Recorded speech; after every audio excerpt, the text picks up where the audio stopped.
Assalamualaikum warahmatullahi wabarakatuh. Perkenalkan, nama saya Yuli Anggraini dengan NIM 33 2017 022, mata kuliah kajian matematika SMA. Ini akan membahas materi tentang transformasi. Baiklah, yang pertama yaitu tentang translasi. Menemukan konsep translasi. Minggu lalu Niko Sentera duduk di pojok kanan baris pertama di kelasnya. Minggu ini ia berpindah ke baris ketiga lajur keempat yang minggu lalu ditempati Ucok. Ucok sendiri berpindah ke baris kedua lajur kedua yang minggu lalu ditempati oleh Martina. Perhatikan perpindahan tempat duduk di Niko Sentera dan Ucok ini. Niko Sentera berpindah ke dua lajur ke kiri dan 2 baris ke belakang. Saat berpindah ini, Niko Sentera melakukan translasi 2 satuan ke kiri dan 2 satuan ke atas yang ditulis sebagai min 2 dan 2. Yang kedua, kemudian Ucok berpindah 2 lajur ke kiri 1 baris ke depan. Saat berpindah ini, Ucok telah melakukan translasi 2 satuan ke kiri dan 1 ke bawah yang ditulis sebagai min 2 dan min 1. Yang ketiga, misalkan tempat duduk Niko Sentera minggu lalu di titik N, A, B pada koordinat kartesius dengan translasi min 2 dan 2. Diketahui tempat duduknya minggu ini pada titik. Ini contohnya. Translasi tersebut dapat dituliskan sebagai berikut: N dalam kurung A, B dalam kurung min 2 dan 2, N aksen A min 2, B plus 2. Dengan prinsip yang sama, jika titik P, A, B ditranslasikan dengan T1 sama dengan H dan K, maka diperoleh bayangan P aksen A plus H, B plus K. Secara sistematis ditulis sebagai berikut: P dalam kurung A, B T1 sama dengan H dan K, P aksen dalam kurung X plus H, B plus K. Apabila hasil bayangan T1 ditranslasikan lagi dengan T2 sama dengan 1 dan M, akan didapat P aksen A plus H, B plus K, T2 sama dengan L dan M. P aksen A plus H plus L, B plus K plus B.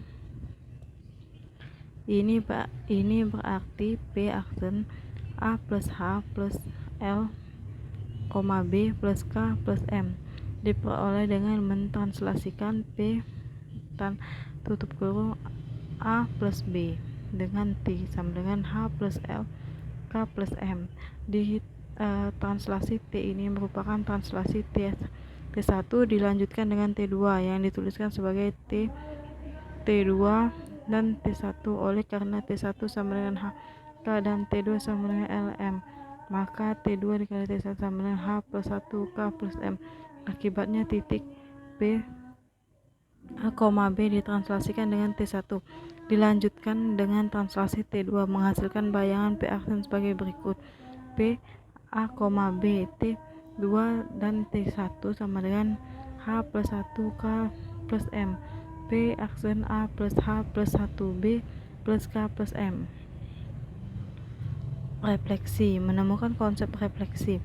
Dari gambar tersebut dapat mengatakan bahwa satu lingkaran Q kongruen dengan bayangan yaitu lingkaran Q, dan 2 jarak setiap titik pada lingkaran Q ke cermin sama dengan jarak setiap titik bayangannya ke cermin, yaitu KA dan K aksen A dan PB sama dengan P aksen B. 3. Sudut yang dibentuk oleh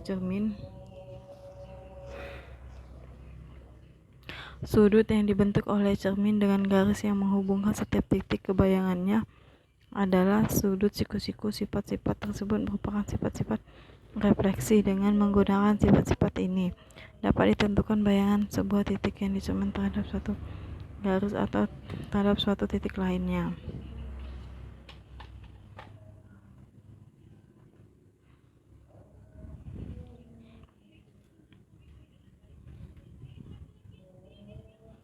pencerminan titik A dalam kurung A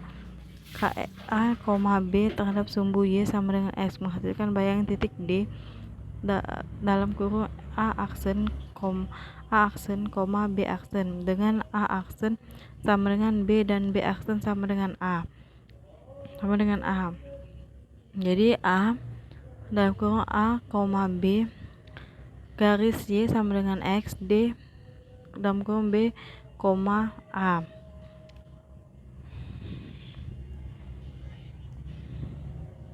Komposisi dua refleksi, misalkan titik A dalam kurung A, B dicerminkan terhadap garis X sama dengan H, kemudian dilanjutkan dengan pencerminan terhadap garis X sama dengan K. Untuk mengetahui pencerminan ini, amatilah gambar berikut ini.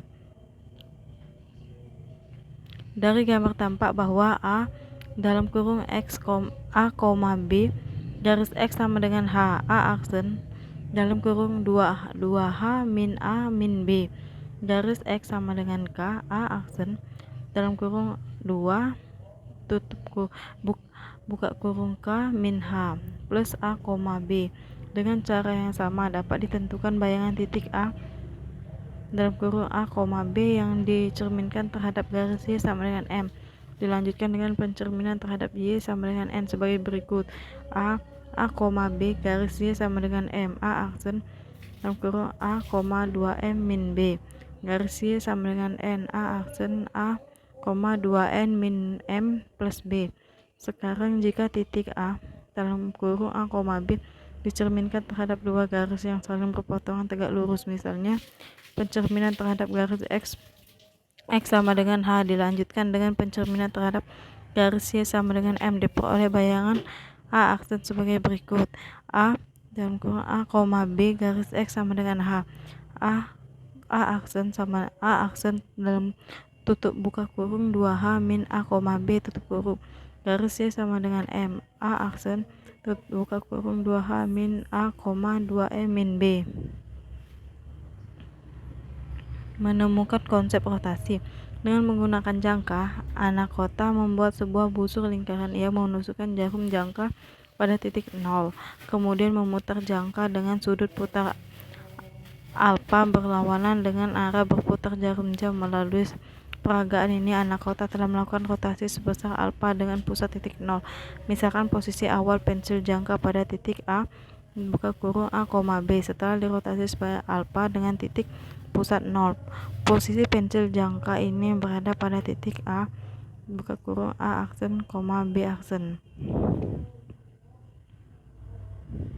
Jadi dinyatakan dalam bentuk matriks. Persamaan tersebut menjadi matriks berikut: A aksen dalam kurung A aksen B aksen sama dengan R cos theta plus alpha, R sin theta plus alpha. A aksen sama dengan R cos theta cos alpha min R sin theta sin alpha, R cos theta sin alpha plus R sin theta cos alpha. A aksen A cos alpha min B sin alpha, A sin alpha sin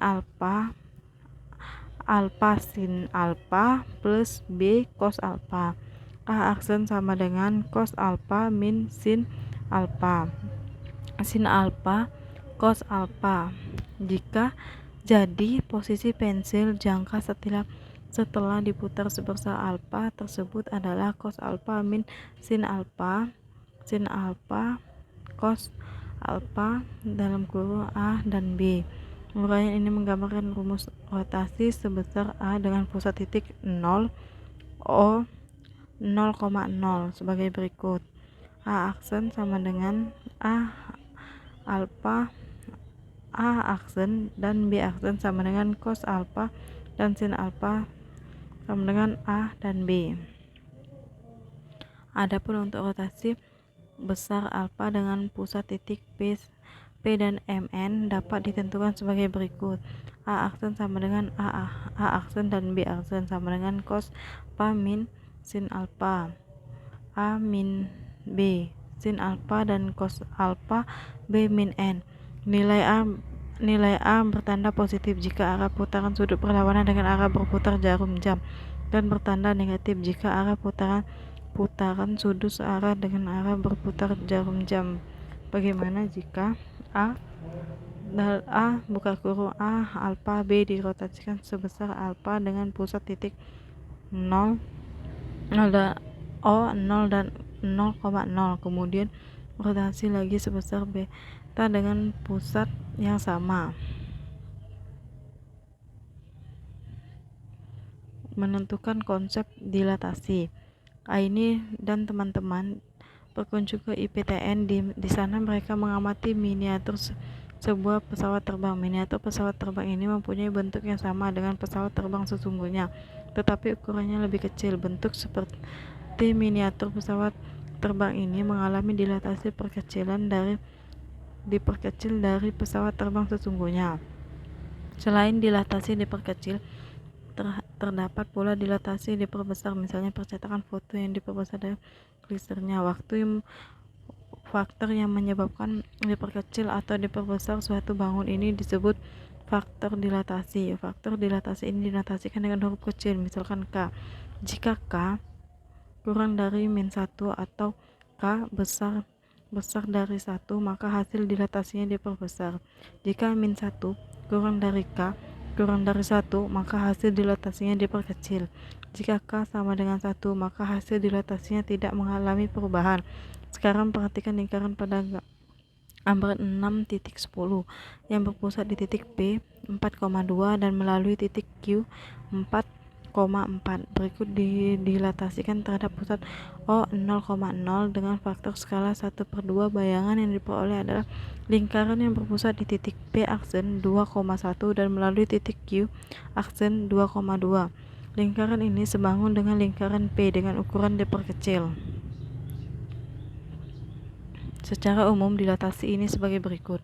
Titik P dalam kurung 2A dan B dilatasi terhadap pusat O 0,0 dengan faktor skala K menghasilkan titik P aksen KA, KB. Secara matematis ditulis P dalam kurung A, B 0, K P aksen KA, KB. Kalian dapat menyatakan dalam bentuk matriks berikut: P aksen sama dengan A aksen dan B aksen sama dengan K 0 dan 0 K 0 K sama dengan K dan B. Titik P A, B dilatasi terhadap pusat F M, N dengan faktor skala K menghasilkan titik P aksen K A min M plus M, K B min N plus N. Secara matematis ditulis P dalam buka kurung Q A, B F Mn, N, K P aksen K buka kurung A min M plus M, K B min N plus N. Kalian dapat menyatakan dalam bentuk matriks berikut: P aksen sama dengan A aksen dan B aksen sama dengan K 0 dan 0 K A min M dan B min N plus Mn.